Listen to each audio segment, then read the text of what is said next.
Olá pessoal, vou mostrar para vocês nesse vídeo como produzir vidro condutor. Tá? Vocês vão ver na verdade que não é bem o vidro que se torna condutor, mas a gente consegue fazer com que o material transparente à luz ele tenha propriedades elétricas. Para que serve o vidro condutor? Né? O vidro condutor é extremamente útil e essencial dentro da produção de células solares. Tá? Por que isso? Porque nesse tipo de aplicação a gente precisa de um material que ele seja transparente à luz visível, a luz precisa atravessar por ele, mas ele também tem que conduzir corrente elétrica. Se nós pensarmos nos materiais clássicos para aplicação na parte de elétrica, né, a gente pensar por exemplo no cobre, que é bastante utilizado, ou outros metais também, nós conseguimos perceber que o cobre ele não é transparente à luz, né? Ele tem excelentes propriedades de condução, mas ele não deixa a luz visível atravessar por ele. Por outro lado, materiais que são transparentes à luz visível, como por exemplo clássico vidro, né, ou plástico também, eles não conduzem corrente elétrica. Então a gente precisaria de ter um material, né, para aplicação em células solares, por exemplo, tem outras aplicações que juntassem essas duas propriedades. E nós conseguimos fazer. Não é um processo tão simples, mas é possível de ser executado. Então vou mostrar para vocês nesse vídeo como é feito. A ideia, então, é produzir um material que seja transparente à luz e que também conduza a corrente elétrica. Eu consigo comprar esse material, vou mostrar para vocês. Essa plaquinha aqui, vocês conseguem ver, essa plaquinha quadrada, é uma placa de vidro condutor. Eu consigo comprar ela da China, que é o mais barato, em torno de R$50 hoje, tá? Cada uma dessas. E para fazer uma célula solar como essa daqui, que a gente está fazendo aqui no Instituto Federal de Brasília, eu gasto duas. Tá? Então cada uma dessas placas vai sair pelo menos por R$100. Então não é tão vantajoso assim, preciso que ela se torne mais barata. E aí uma das formas de produzir isso é através de uma técnica que a gente chama de spray pirólise. Para isso, o que eu vou fazer é pegar uma placa de vidro de borosilicato, que seria essa plaquinha aqui, ó. Isso aqui é uma lâmina de microscópio, mas ela tem a característica que ela aguenta bem a uma temperatura em torno de 500 graus Celsius. Tá? E aí para isso eu vou fazer um processo químico, né, que eu vou recobrir dos lados dela com uma camada de dióxido de estanho dopado com flúor. Para isso eu utilizo esses dois reagentes aqui. Tá? Esse primeiro aqui, ó.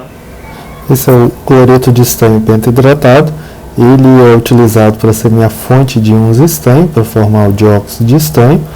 E esse outro reagente é o fluoreto de amônio, que é a minha fonte de íons flúor, tá? Para formar a dopagem do dióxido de estanho.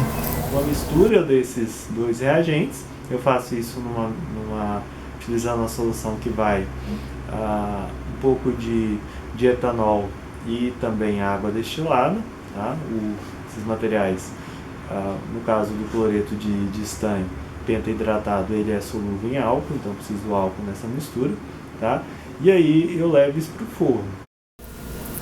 Após determinar qual é a quantidade necessária de reagentes que precisamos para executar a reação química, nós pesamos esses reagentes utilizando uma balança analítica como essa, e aí nós montamos a solução, utilizando para isso etanol e água. E aí nós levamos para o agitador magnético. Estou mostrando aqui como se dá a agitação magnética da solução dos reagentes em água e etanol. Esse aí é o meu forno mufla, que eu seleciono ele para manter uma temperatura de 500 graus Celsius, e eu coloco as minhas placas aí dentro. Então aqui nessa parte estou mostrando para vocês como é feito mesmo o processo de spray pirólise.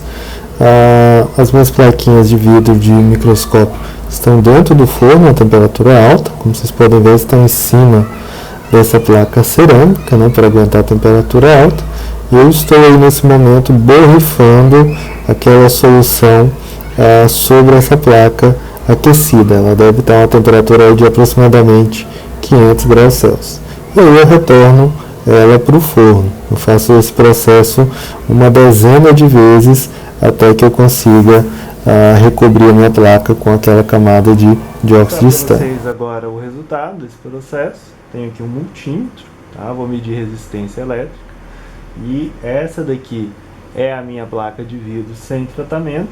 E essa outra, um pouco mais escura, que vocês conseguem observar, mas ainda transparente, é a placa que recebeu essa camada de dióxido de estanho dopado com flúor. Então, se a gente observar aqui agora, eu vou pegar primeiramente a placa sem tratamento.